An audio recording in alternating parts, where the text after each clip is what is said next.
नमस्कार दोस्तों, स्वागत है आप सबका राज राहुल मैथमेटिक्स में।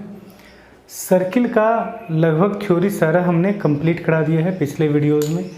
जो थोड़ा बहुत थ्योरी रह जाएगा, बचा हुआ रहेगा, उसे हम आगे सवालों को कराने के दरमियान करा दिया करेंगे। ऐसे हमारे समझ से जो यूज होता है सवालों को बनाने में, जो भी कॉन्सेप्ट इस्तेमाल में आता है, वो सारा हमने बता दिया है। ठीक है, आज हम सवाल स्टार्ट करेंगे, लेकिन सवाल स्टार्ट करने के पहले एक जो ट्रांसवर्स कॉमन टेंजेंट का कॉन्सेप्ट है कि कैसे हम इसे फाइंड आउट करते हैं, दो सर्किल का ट्रांसवर्स कॉमन टेंजेंट जो होता है उसे हम कैसे फाइंड आउट करते हैं, पहले उसको हम समझेंगे। ठीक है, और उसके बाद हम लोग सवाल में देखिए हमने क्या किया है, दो सर्किल ले लिया है। ठीक है, ये दो सर्किल है, एक का सेंटर है O1 और एक का सेंटर है O2। इन दोनों सर्किल का एक कॉमन टेंजेंट है।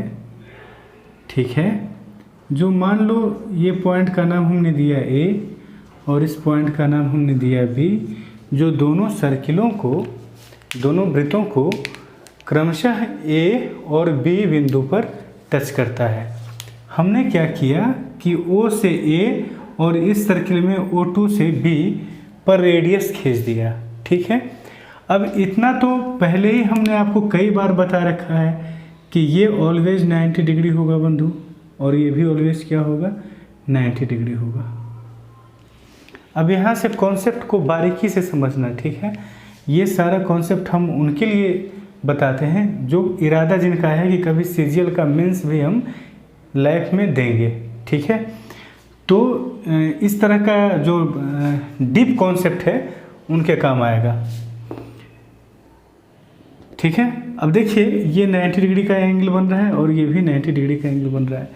किसी भी रेखा पर अगर दो रेखा, एक रेखा मान लो ऐसे है, एक रेखा ऐसे है, अगर ये एंगल जितने डिग्री का है उतने ही डिग्री का ये एंगल है, तो इसका मतलब क्या होगा, ये और ये क्या होगा, समांतर होगा। अब देखिए ये 90 डिग्री का है और ये भी क्या है, 90 डिग्री का है, तो दोनों एकांतर कोण बराबर हो गया ना, तो दोनों रेखा क्या हो जाएगी, समांतर रेखा हो जाएगी। ऐसे भी ध्यान में रखिएगा कि किसी रेखा पर दो रेखा अगर परपेंडिकुलर हो, चाहे वो रेखा आर पार करे या आर पार ना करे, इससे फर्क नहीं पड़ता है। अगर इसी रेखा पर ये भी परपेंडिकुलर है और ये भी परपेंडिकुलर है, तो ये दोनों रेखा आपस में समांतर यानी पैरेलल होगी। तो इससे ये जाहिर हो गया बंधु कि O1A और O2B दोनों क्या है, समांतर है। ट्रांसवर्स कॉमन टेंजेंट जो है, मान लो इसका नाम T है, इसका लेंथ की बात अगर की जाए तो लेंथ का मतलब हुआ A और B के बीच का डिस्टेंस। यही आपको निकालना है किन किन चीज़ों के टर्म में, इसका R1 है रेडियस और इसका रेडियस है R2, और दोनों के बीच का डिस्टेंस क्या है, दोनों सेंटर के बीच का डिस्टेंस D है। ठीक है, तो D, R1 और R2 के टर्म्स में आपको इनका लेंथ निकालना है, यानी AB की लंबाई आपको ज्ञात करना है। अब थोड़ा समझिएगा आप, इसे फाइंड आउट करने के लिए हम करते क्या है कि देखिए R1 और R2 दोनों समांतर है ना, दोनों क्या है, पैरेलल है। तो या तो R1 के R2 के बराबर आप इधर एक रेखा खींच दीजिए। ठीक है, R2 के बराबर आप, ये O1 है, R2 के बराबर ही आप इस तरफ एक लाइन खींच दीजिए, और ये सीधी रेखा में होगा, मतलब बराबर भी R2 का है ये और पैरेलल भी है। दैट मीन्स इसे हम R2 कह सकते हैं। ये R2 के समान भी है और R2 के पैरेलल भी है, समान भी समांतर भी।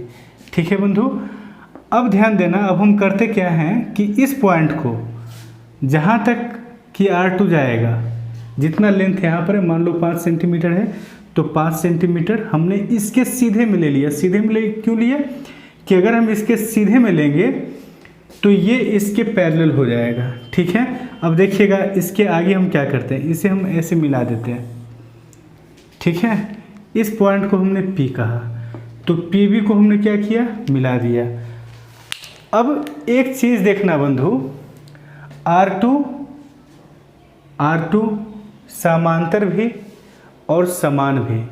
किसी चतुर्भुज में अगर एक पेयर ऑफ अपोजिट साइड समांतर भी हो समान भी हो तो वो चतुर्भुज समांतर चतुर्भुज हो जाएगा।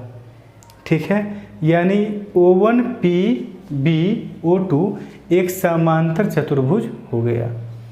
ठीक है, मतलब PB और O1 O2 समान भी होगा समांतर भी होगा, पैरेलल भी होगा समान भी होगा। मतलब PB को भी हम क्या कह सकते हैं, D कह सकते हैं। PB को हम क्या कह सकते हैं, D। चलिए अब एक ट्रायंगल आप देखिए APB, जिसमें एंगल A कितना है 90 डिग्री। तो ये कैसा ट्रायंगल हो गया, राइट एंगल ट्रायंगल यानी समकोण त्रिभुज हो गया। अब जब ये समकोण त्रिभुज हो गया तो इसमें एक दो साइड हमें मालूम है, ये D क्या है, हाइपोटेनस होगा, क्योंकि 90 डिग्री के सामने वाला जो साइड होता है वही हाइपोटेनस यानी कर्ण होता है। ये क्या है, कर्ण यानी हाइपोटेनस। ठीक है, तो हमें निकालना है तीसरा साइड। दो साइड तो हमें मालूम है, ये D हो गया और A से P तक R1 प्लस R2 हो गया। निकालना है AB, हम आराम से निकाल लेंगे। क्या हो जाएगा, AB बराबर √D² minus R1 plus R2 का होल स्क्वायर। यही हमने आपसे पिछले वीडियो में कहा था कि जो ट्रांसवर्स कॉमन टेंजेंट होता है उसका ये फॉर्मूला होता है। D क्या है, distance between centre of circle. ठीक है बंधु, और R1 R2 क्या है, दोनों ही सर्किल का रेडियस। ठीक है, और एक हमने आपको बताया था डायरेक्ट कॉमन टेंजेंट, ये है ट्रांसवर्स कॉमन टेंजेंट। ये है ट्रांसवर्स कॉमन टेंजेंट और डायरेक्ट कॉमन टेंजेंट, दो चीज़ हमने बताया था। डायरेक्ट कॉमन टेंजेंट में बस यहाँ साइन माइनस का हो जाएगा, है ना। DTC में क्या हो जाएगा, √D² minus R1 minus R2 का होल स्क्वायर। जो भी बड़ा है कोई फर्क उससे नहीं पड़ता है। R1 R2 में जो बड़ा है उसमें हम छोटे वाले को माइनस कर देते हैं, क्योंकि अगर माइनस भी साइन होता है तो उसका स्क्वायर तो प्लस ही हो जाएगा ना। तो ये DTC का फॉर्मूला है और ये TCT ट्रांसवर्स कॉमन टेंजेंट का। अब देखिए अगर सर्किल दोनों टच कर जाए एक दूसरे को, मान लो कि ये सर्किल और ये सर्किल एक दूसरे को टच करे, तो उस कंडीशन में TCT यानी ट्रांसवर्स कॉमन टेंजेंट, इसका लेंथ 0 हो जाएगा।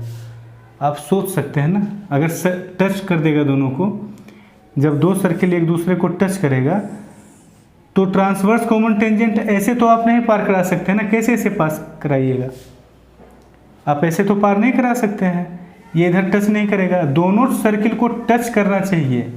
ऐसा कॉमन टेंजेंट जो एक इधर से आए और इधर जाए लेकिन टच करना चाहिए, तो वो बस यही एक लाइन होगा जो कॉमन ट्रांसवर्स टेंजेंट होगा और इसका लेंथ 0 होगा। लेंथ मतलब इधर से इधर तक नहीं, इस सर्किल को जिस पॉइंट में टच कर रहा है और इस सर्किल को जिस पॉइंट में टच कर रहा है उस दोनों के बीच का डिस्टेंस, समझ रहे मेरी बात को, जो होगा वही उसका लेंथ कहलाता है। तो दोनों ही सर्किल को तो समान ही पॉइंट पे टच कर रहा है, यानी ये वाला डिस्टेंस तो यहाँ क्रिएट ही नहीं होगा, 0 हो जाएगा।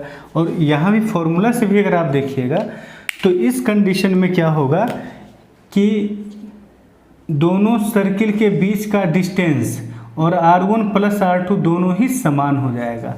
आप समझिएगा इस चीज़ को, जितना दोनों सर्किल के बीच का डिस्टेंस होगा ना उतना ही R1 प्लस R2 होगा। आप समझ रहे हैं ना, R1 प्लस R2 उतना ही और डिस्टेंस भी दोनों के बीच का उतना ही। दैट मीन्स ये और ये दोनों क्या हो गया, समान हो गया। तो इस कंडीशन में क्या आंसर हो जाएगा, 0 हो जाएगा। ठीक है, तो अगर दोनों सर्किल एक दूसरे को टच करेगा, सीधा सवाल इस तरह से पूछा जाता है, पूछ सकता है कि जब दो सर्किल एक दूसरे को टच कर रहा है तो ट्रांसवर्स कॉमन टेंजेंट की लेंथ कितनी होगी। ठीक है, आंसर क्या होगा, 0। ठीक है ना। अच्छा, अगर पूछेगा कि इस कंडीशन में डी सी टी का लेंथ कितना होगा, डी सी टी यानी डायरेक्ट कॉमन टेंजेंट। तो इस कंडीशन में डायरेक्ट कॉमन टेंजेंट जीरो नहीं होगा। देखिए डायरेक्ट कॉमन टेंजेंट तो इधर से जाएगा तो यहाँ से यहाँ तक लेंथ इसका होगा ही, है ना। यही आपको फाइंड आउट करना है और ये फाइंड आउट करना बेहद आसान है। देखिए डी के स्थान पर हम क्या रख देंगे, ये जो डिस्टेंस है दोनों के बीच का, ये R1 प्लस R2 हो जाएगा। तो R1 प्लस R2 का whole square minus R1 minus R2 का होल स्क्वायर, ठीक है। और यहाँ पर रूट लगा हुआ रहेगा, ठीक है। ये डायरेक्ट कॉमन टेंजेंट का लेंथ हो जाएगा। अब यहाँ से बताइए क्या हो जाएगा, रूट अंडर 4R1 R2 होगा ना, root under 4R1 into R2। इन चीज़ों को दिमाग में रख लेना। जब दो सर्किल एक दूसरे को टच करेगा तो direct transverse common tangent zero हो जाएगा और direct common tangent D C T का लेंथ क्या हो जाएगा, 4R1 R2। क्लियर है यहाँ तक? बढ़ते हैं आगे। ये सब एकदम याद रखिएगा क्योंकि अगर एग्ज़ाम में सवाल देगा इस तरह का तो डायरेक्ट आप वहाँ पर फॉर्मूला अप्लाई कीजिएगा, ठीक है। ये हमने बता दिया ताकि आपको फॉर्मूला याद हो जाए। आगे बढ़ते हैं दोस्तों, अब सीधे सवालों पे हम लोग आते हैं, ठीक है। देखिए हम सबसे पहले क्या करते हैं, क्वांटम कैट में बहुत ही बेहतरीन ढंग से सवालों को अरेंज किया गया है। पहले आसान आसान सवाल दिया गया है और उसके बाद सवालों को टफ किया गया है, ठीक है। तो हम सजेस्ट करते हैं अक्सर अपने स्टूडेंट को कि जब भी आप अच्छा करना चाहते हैं, कॉम्पिटिटिव एग्ज़ाम में अच्छा करना चाहते हैं, तो आपके पास क्वांटम कैट की बुक होनी ही चाहिए एडवांस मैथमेटिक्स के लिए, ठीक है। चूँकि बेसिक हम ये नहीं कहते हैं कि सिर्फ इससे आपका सिलेक्शन हो जाएगा, लेकिन आपके फाउंडेशन के लिए ये बहुत ही नेसेसरी बुक है। इसलिए क्वांटम कैट आप अपने पास ज़रूर रखिए। शायद 400-500 रुपया अब इसका दाम आता होगा, नहीं जानते हम अभी कंफर्म, क्योंकि हमारे पास तो बहुत कई सालों से ये बुक है और इसी से हम प्रयास करते हैं कि कॉन्सेप्ट को डेवलप करें और आप तक हम डिलीवर करें सारे कॉन्सेप्ट को। तो आपके पास भी ये बुक आवश्यक रूप से होना चाहिए, ठीक है। नहीं है तो आप ले लीजिएगा। और सबसे पहले इसके आसान आसान सवालों को देखते हैं, फिर इसके कॉन्सेप्चुअल सवालों को देखेंगे, टफ सवालों को देखेंगे। कई लेवल में हर एक टॉपिक का इसका सवाल रहता है, तो सारे लेवल को हम लोग टच करेंगे। और उसके बाद जो भी ऑफ बीट टाइप का सवाल है जो कि किसी बुक में नहीं आता है, डायरेक्ट एग्ज़ाम में सामने आता है, उस तरह के सवालों को भी करेंगे, ठीक है। तो हर एक तरह के सवाल को हम लोग हल करने वाले हैं सर्किल में। देखिए पहले सवाल में आपसे कहा जा रहा है कि ये एक सर्किल है जिसका ए बी एक जीवा है यानी कोड है, ठीक है, कोड यानी जीवा। आपसे कहा जा रहा है कि इस सर्किल का रेडियस जो है बंधु, रेडियस 17 सेंटीमीटर है, ठीक है, और जीवा का डिस्टेंस सेंटर से 8 सेंटीमीटर है। तो जीवा की लंबाई पूछा गया है आपसे, ठीक है। अब जिसके पास, जिन्होंने हमारा थ्योरी का वीडियो देखा है, जितना भी आपने कॉन्सेप्ट का वीडियो हमारा देखा या नहीं देखा, अगर नहीं देखा है तो आप देख लीजिएगा। जो भी कॉन्सेप्ट हमने बताया है पिछले थ्योरी के वीडियोज़ में, अभी जो हम सवाल करेंगे उससे वो सारा कॉन्सेप्ट का रिवीजन होगा और ज़्यादा क्लियर होता चला जाएगा, ठीक है। अब देखिए इस तरह का सवाल आएगा ना, डायरेक्ट मान लो कि फिगर बना करके भी दे या बिना फिगर बनाए सिर्फ लैंग्वेज में लिखा हुआ रहे कि किसी सर्किल का रेडियस है 17 सेंटीमीटर और सेंटर से डिस्टेंस जीवा का है 8 सेंटीमीटर, तो फिगर दिमाग में इमेजिन होना चाहिए, तभी आज आप सिलेक्शन ले पाएंगे। हम जो कहते हैं उन बातों को सीरियसली लीजिएगा। सर्किल जैसे ही देखा हमने सवाल में लिखा सर्किल, एक सर्किल दिमाग में बन गया। अब उसका रेडियस जब कहा गया 17 सेंटीमीटर, तो 17 सेंटीमीटर रेडियस दिखाई पड़ रहा है, किस तरह से कहीं रेडियस होगा। और जीवा कहा गया तो हम कभी भी जब जीवा कहा जाएगा तो रेडियस इस तरफ इमेजिन नहीं करेंगे, हम रेडियस कहाँ इमेजिन करेंगे, जीवा का एक जो छोर होता है ना वहाँ पे इमेजिन करेंगे। ये अपने माइंड में इमेजिन करना है, फिगर दिमाग में बनाना है, ठीक है। और फिर कहा जा रहा है कि ये जो डिस्टेंस है, डिस्टेंस का मतलब क्या होता है, जो परपेंडिकुलर डालते हैं 1000 बार हमने आपसे कहा होगा कम से कम। ये है 8, ये है 17, तो ये हो जाएगा 15।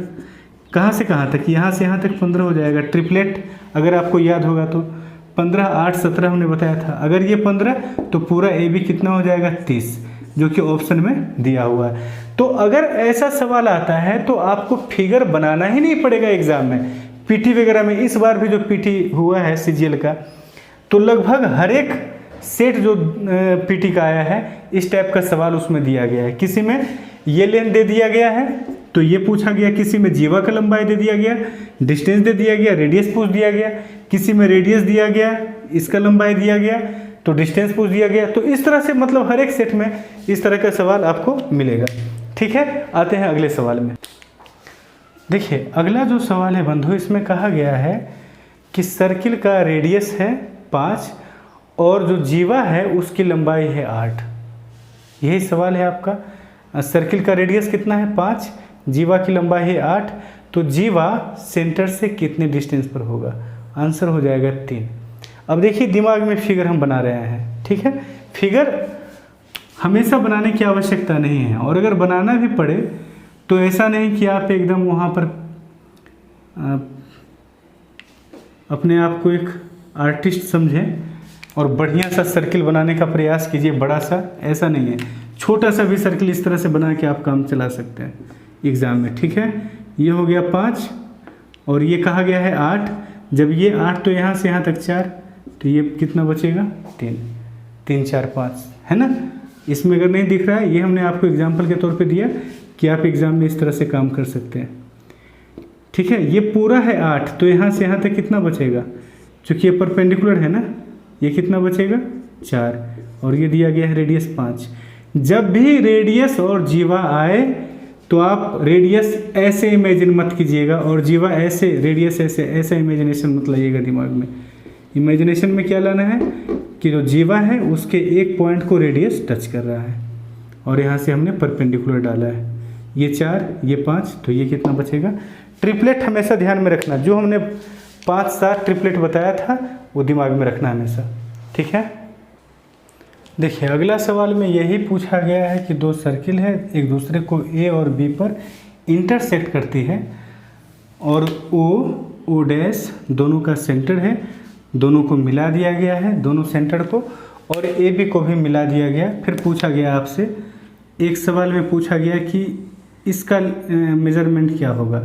तो ये तो हमने बता रखा है थ्योरी वाले वीडियो में, ये 90 डिग्री होगा। और फिर पूछा गया कि ए एम और एम बी का मेज़रमेंट क्या होगा, ये दोनों समान होगा, ये भी हमने बता रखा है। ठीक है, एक दूसरे को क्या करेगा, ये एक दूसरे को नहीं, ओ एम और एम ओ डैश समान नहीं होगा, लेकिन ए बी पर ओ डैश एम और ओ एम दोनों ही परपेंडिकुलर भी होगा। और चूंकि ये जीवा है ना, दोनों सर्किल का जीवा है, अगर किसी एक सर्किल का भी मान लो जीवा है, इसी सर्किल को हम कंसीडर करते हैं, बड़ा वाला सर्किल को, रेड वाले सर्किल को, और ये अगर 90 डिग्री है तो आप बताइए ये और ये समान नहीं होगा, क्योंकि जीवा है, सेंटर से परपेंडिकुलर जीवा पे आप डाल रहे हैं तो समद्विभाजित कर देगा। ठीक है, ये सारा कॉन्सेप्ट हमने थ्योरी वाले वीडियो में बताया हुआ है। ठीक है, आगे बढ़ते हैं। हमने आपसे कहा था ना कि जो भी कॉन्सेप्ट हमने सीखा है थ्योरी में, वो सारा कॉन्सेप्ट का रिवीजन होगा सवाल वाले वीडियो में, इसलिए ये बहुत ही इंपॉर्टेंट वीडियो है। ठीक है, देखिए बंधु, बहुत ही बेहतरीन सवाल है। ठीक है, कहा गया है आपसे कि एक सर्किल है जिसका सेंटर O है, और इस सर्किल में दो जीवा है, AC और BC दोनों ही आपस में समान है। फिर एक जीवा बनाया गया A और B को मिलाकर, और फिर O से C को मिला दिया गया। अब आपसे कहा जा रहा है कि यदि OC AB को बिंदु M पर काट रहा है तो AM और MB का अनुपात क्या होगा। यही प्रश्न है ना, AM अनुपात MB क्या होगा। पहले आप खुद से ज़रूर प्रयास कीजिएगा। ठीक है, अपना दिमाग आप लगाइए, फिर आप सॉल्यूशन देखिएगा। पॉज कीजिए और खुद से प्रयास कीजिए इन दोनों का रेशियो क्या होगा ये फाइंड आउट करने के लिए। ठीक है, हम देखिए क्या करते हैं, समझने का प्रयास करना। ए ओ को हमने मिला दिया। अच्छा ए ओ क्या होगा, रेडियस होगा, है ना। ओ बी को भी हमने मिला दिया, ये भी क्या होगा बंधु, रेडियस होगा। अब दो ट्रायंगल जरा देखना, एक है ट्रायंगल ओ ए सी और एक है ट्रायंगल ओ बी सी। दोनों ट्रायंगल में दो साइड तो समान दिख रहा है, आर आर और ए सी बी सी, और ओ सी जो है दोनों ही ट्रायंगल का कॉमन साइड हो गया, यानी ये दोनों ट्रायंगल क्या हो गया, सर्वांगसम हो गया। तीनों कोरेस्पॉन्डिंग साइड इक्वल हो गया, यानी दोनों ट्रायंगल क्या हो गया, सर्वांगसम हो गया। जब सर्वांगसम हो गया तो हम कह सकते हैं कि अगर ये एंगल थीटा है तो ये भी एंगल थीटा होगा, ऐसा हम कह सकते हैं ना। ठीक है, अगर ये दोनों एंगल थीटा थीटा हो गया बंधु, तो देखना दो ट्रायंगल, एक ट्रायंगल ए एम सी और दूसरा ट्रायंगल बी एम सी। ठीक है, ए एम सी और बी एम सी में ए सी और बी सी समान, ठीक है, एम सी और एम सी कॉमन, और दोनों के बीच का एंगल भी क्या है, समान है, यानी ये दोनों भी ट्रायंगल क्या हो गया, सर्वांगसम हो गया। जब ये ट्रायंगल और ये ट्रायंगल सर्वांगसम हुआ तो ये कोण और ये कोण क्या होगा, 90 डिग्री का हो जाएगा, यानी समान हो जाएगा, क्योंकि पूरा मिलके तो 180 डिग्री होगा, तो ये भी 90 और ये भी 90। इसका मतलब ये हुआ कि OM जो है AB पर परपेंडिकुलर है, और जब केंद्र से जीवा पर आप परपेंडिकुलर डालते हैं तो वह जीवा को दो बराबर भागों में बांट देता है, यानी AM बराबर क्या होगा, BM। यही आपका आंसर होगा। AM और BM समान होगा, इसका रेशियो पूछा गया है, यानी 1:1 आपका राइट आंसर है। देखिए, जो प्रश्न अभी हमने आपको कराया उसी पे आधारित एक कॉन्सेप्ट हम आपको और बता देते हैं। एक चतुर्भुज होता है जिसका एडजेसेंट साइड आपस में समान होता है, एक चतुर्भुज होता है जिसका अपोजिट साइड आपस में समान होता है, और एक चतुर्भुज होता है जिसका एडजेसेंट यानी बगल वाला, ये इसके समान होगा, ये इसके समान होगा। That means A B C D, तो इसमें ए बी और ए डी, ए बी और ए डी समान होगा, सी बी और सी डी समान होगा। ऐसे चतुर्भुज को हम लोग काइट कहते हैं। चूँकि इसका प्रश्न पूछा नहीं जाता है एग्ज़ाम में, इसलिए इसे हमने अलग से कराया भी नहीं, लेकिन यहाँ आवश्यकता महसूस हुई तो इस कॉन्सेप्ट को हम आपको बता देते हैं। देखिए, जब कोई काइट होगा तो इसका दो डायगोनल बनेगा ना, एक डायगोनल होगा जो समान भुजाओं के बीच से क्रॉस करेगा, समान भुजाओं से बनने वाला एंगल जो है उसको जोड़ेगा, एक डायगोनल यानी AC, और एक डायगोनल जो होगा वो असमान भुजाओं को मिलाने वाला जो एंगल होगा, वर्टेक्स होगा, वहाँ से क्रॉस करेगा, उसको मिलाएगा। ठीक है, तो ये जो होगा, जो असमान भुजाओं के बीच से जो क्रॉस कर रहा है, ये बाइसेक्टेड होगा दूसरे डायगोनल के द्वारा। ये बाइसेक्टेड नहीं होगा, अगर ये पॉइंट O है तो BO और OD समान होगा, AO और OC समान नहीं होगा। ठीक है, आप समझ रहे हैं मेरी बात को, जैसे कि अभी हमने दिखाया था उसी तरह से इसको भी आप प्रमाणित कर सकते हैं। ठीक है, यही काइट होता है। चलिए आगे बढ़ते हैं। देखिए, अगले सवाल में कहा गया है कि कोई साइक्लिक क्वाड्रिलेटरल है जिसका दोनों ही डायगोनल, क्या कहा गया है, डायगोनल समान है, देन क्वाड्रिलेटरल इज। कोई साइक्लिक क्वाड्रिलेटरल है जिसका डायगोनल समान है। ठीक है, तो ये कैसा साइक्लिक क्वाड्रिलेटरल होगा। एक साइक्लिक क्वाड्रिलेटरल हमने लिया है इस तरह से,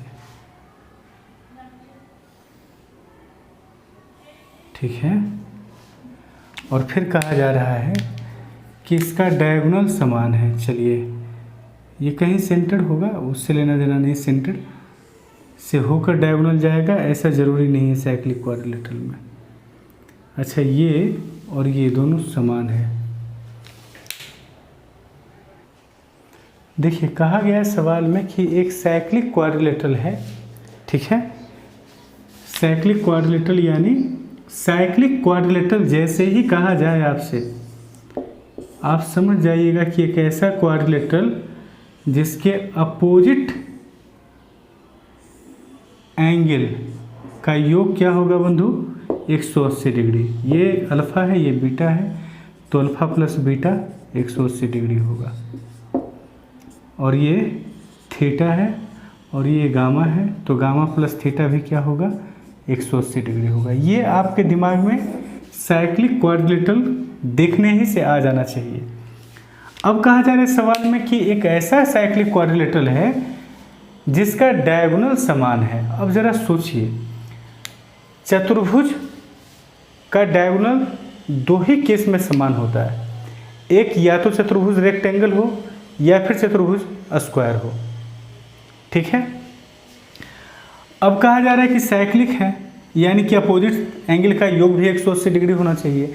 तो रेक्टेंगल और स्क्वायर में अपोजिट एंगल का योग तो 180 डिग्री होता ही है, तो डेफिनेटली वो साइक्लिक क्वाड्रिलेटरल जो होगा वो या तो रेक्टेंगल होगा, ठीक है, या तो रेक्टेंगल होगा या स्क्वायर होगा। अब ऑप्शन में रेक्टेंगल दिया है तो हमारा आंसर क्या होगा, रेक्टेंगल। ध्यान रखिएगा, अगर स्क्वायर भी ऑप्शन में रहे और रेक्टेंगल भी ऑप्शन में रहे तो आपका आंसर रेक्टेंगल होगा ना कि स्क्वायर होगा, क्योंकि स्क्वायर में एक चीज़ और डिफरेंट आपने कर दिया, क्या, सारा साइड भी समान होना चाहिए। अगर ये कहा जाए कि क्या स्क्वायर एक ऐसा साइक्लिक क्वाड्रिलेटरल है जिसका दोनों डायगोनल समान होगा, तो आंसर होगा हाँ। लेकिन जब ये कहा जाएगा कि एक ऐसा साइक्लिक क्वाड्रिलेटरल जिसका दोनों डायगोनल समान है, तो ज़्यादा एप्रोप्रिएट आंसर रेक्टेंगल होगा ना कि स्क्वायर, क्योंकि स्क्वायर में एक और चीज़ डिफरेंट किया गया है कि साइड को भी समान किया गया है, ठीक है। जबकि ऐसा तो प्रश्न में कहा नहीं गया है कि साइड को आप समान कीजिए, ठीक है। देखिए अगला सवाल कहा गया है बंधु कि एक क्वाड्रिलेटरल है वो बनता है, कैसे बनता है, किसी साइक्लिक क्वाड्रिलेटरल के, मान लो कि ये एक आपका साइक्लिक क्वाड्रिलेटरल है और मानने की क्या बात है, जब ये सर्किल पर इसका चारों वर्टेक्स है तो ये साइक्लिक क्वाड्रिलेटरल है ही। अब कहा जा रहा है कि इसके एंगल बाइसेक्टर को अगर हम मिलाएं, देखिए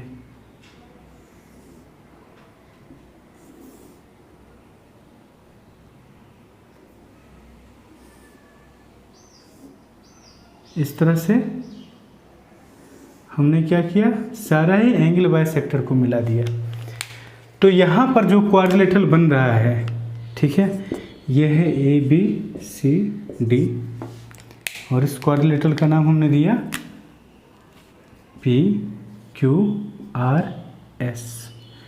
तो कहा गया है कि ये कैसा चतुर्भुज बनेगा, ये रोम्बस बनेगा या स्क्वायर बनेगा कि रेक्टेंगल बनेगा या फिर ये एक साइक्लिक क्वाड्रिलेटरल होगा, ये क्या होगा, ये आपसे पूछा गया है। अब याद कीजिए, हमने आपको बताया था कि जब हम एक किसी पैरेललोग्राम के चारों एंगल बाइसेक्टर को जब मिलाते हैं तब जो क्वाड्रिलेटरल बनता है ये कैसा बनता है, अंदर में क्या बनता है, और जो इसका यहाँ एक रेक्टेंगल बनता है ऐसा हमने आपको बताया था, और जब ये रोम्बस होता है तो अंदर में एक स्क्वायर बनता है। तो इसके पीछे हमने रीज़न भी बताया था, याद है ना आपको। अगर आपने ये वीडियो हमारा देखा है, ये हमने क्वाड्रिलेटरल में बताया था जब हम रेक्टेंगल पढ़ा रहे थे, अगर ये वीडियो आपने देखा है, कॉन्सेप्ट को समझा है, तो ये सवाल आपसे बन जाएगा। अगर मान लो कि अचानक से एग्ज़ाम में ये आपके सामने आ जाता है तो याद करके तो आप जाते नहीं, ये तो सवाल है, ठीक है। तो अगर ये सवाल आपके सामने है तो इसका आंसर क्या होगा, पहले खुद से आप प्रयास कीजिए ये फाइंड आउट करने का कि ये कैसा क्वाड्रिलेटरल होगा, फिर हमारा सॉल्यूशन देखिएगा। देखिए समझिएगा इस बात को, इसका और इसका सम 180 होगा, इन दोनों का सम क्या होगा 180। मान लेते हैं कि ये 2 थीटा है, इस पूरे को हमने क्या मान लिया 2 थीटा, तो ये कितना बचेगा थीटा। अच्छा अब ये क्या होगा, ये 180 माइनस 2 थीटा होगा, ये भी थीटा हुआ और ये भी थीटा हुआ, दोनों थीटा थीटा, चूँकि पूरे को हमने 2 थीटा माना। और ये पूरा कितना हो जाएगा 180 माइनस 2 थीटा, तो ये कितना बचेगा 90 माइनस थीटा, और ये भी कितना बचेगा 90 माइनस थीटा। आप समझ रहे हैं मेरी बात को। चलिए अगर ये इसको हम 2 अल्फ़ा मानते हैं, इसको हमने क्या माना 2 अल्फ़ा, तो ये कितना बचेगा अल्फ़ा, और ये भी कितना बचेगा अल्फ़ा। अच्छा ये कितना बचेगा बंधु 90 माइनस अल्फ़ा, और ये भी 90 माइनस अल्फ़ा। ठीक है, अल्फ़ा बाई 2 लिखना पड़ता है अगर हम सिर्फ अल्फ़ा मानते तो, और इसको हम पूरे को थीटा मानते तो यहाँ थीटा बाई 2 लिखना पड़ता, इसलिए हमने 2 थीटा मान लिया। ठीक है, अब देखिए ये है 90 माइनस अल्फ़ा और ये है 90 माइनस थीटा, तो ये एंगल हमारा निकल जाएगा ना, ये हो जाएगा अल्फ़ा प्लस थीटा। क्यों? क्योंकि इन दोनों का योग कितना है 180 degree minus alpha plus theta, तो ये कितना बचेगा अल्फ़ा प्लस थीटा, यानी ये कितना हो जाएगा अल्फ़ा प्लस थीटा। अच्छा ये है अल्फ़ा प्लस थीटा, तो ये कितना रहेगा 180 माइनस अल्फ़ा प्लस थीटा, ये कितना रहेगा 180 minus alpha plus theta. That means ये हमारा क्या हो जाएगा 180 degree minus alpha plus theta, 180 degree minus alpha plus theta, यानी इन दोनों का योग कितना हो रहा है 180 डिग्री, अपोजिट वाले एंगल का योग कितना हो रहा है 180 डिग्री। अगर इन दोनों का योग 180 डिग्री हो रहा है तो यहाँ जो एंगल बन रहा है और यहाँ जो एंगल बन रहा है, अभी इसको निकालने की आवश्यकता नहीं है, इन दोनों के माध्यम से इसको निकालने की आवश्यकता नहीं है। अब सीधा बस ये देखना है कि अगर इन दोनों का सम 180 डिग्री हो रहा है तो डेफिनेटली इन दोनों का सम भी 180 होगा, क्योंकि किसी भी क्वाड्रिलेटरल के चारों कोनों का योग 360 डिग्री होता है। ठीक है ना, दैट मीन्स ये एक ऐसा क्वाड्रिलेटरल बन रहा है जिसके अपोजिट एंगल का योग 180 डिग्री है, मतलब ये कैसा क्वाड्रिलेटरल है साइक्लिक है। कोई क्वाड्रिलेटरल जिसके अपोजिट एंगल का योग 180 डिग्री होता है उसे हम साइक्लिक क्वाड्रिलेटरल कह सकते हैं, जैसे रेक्टेंगल को, जैसे स्क्वायर को। बट रोम्बस या पैरेललोग्राम ये किसी सूरत में साइक्लिक नहीं हो सकता है, तभी होगा जब रोम्बस का चारों कोण 90 डिग्री का हो जाए, उस कंडीशन में वो रोम्बस नहीं रह जाता है, वो स्क्वायर हो जाता है। रेक्टेंगल का चारों कोण पैरेललोग्राम का चारों कोण 90 डिग्री का हो जाए, उस कंडीशन में वो पैरेललोग्राम नहीं रह जाता है, वो क्या कहलाने लगता है रेक्टेंगल। ठीक है, तो ये हमारा आंसर क्या होगा साइक्लिक क्वाड्रिलेटरल। तो ये कुछ सवाल हमने आज के वीडियो में किया, उम्मीद है आपको अच्छा लगा होगा, सवाल अच्छा था। ठीक है, ऐसे ही हम अगले वीडियो में भी बेहतरीन सवाल लाएंगे, और ध्यान रखिएगा कि अभी हम लोग ज़्यादा बेसिक पे ध्यान दे रहे हैं, बेसिक को मजबूत कर रहे हैं, अभी हाई फाई सवाल नहीं ले रहे हैं। जो मेंस लेवल का सवाल होता है कम से कम 1-2 वीडियो तक हम लोग का आसान सवाल ही चलेगा, फिर चैलेंजिंग टाइप का सवाल आएगा। ठीक है, मिलते हैं अगले वीडियो में।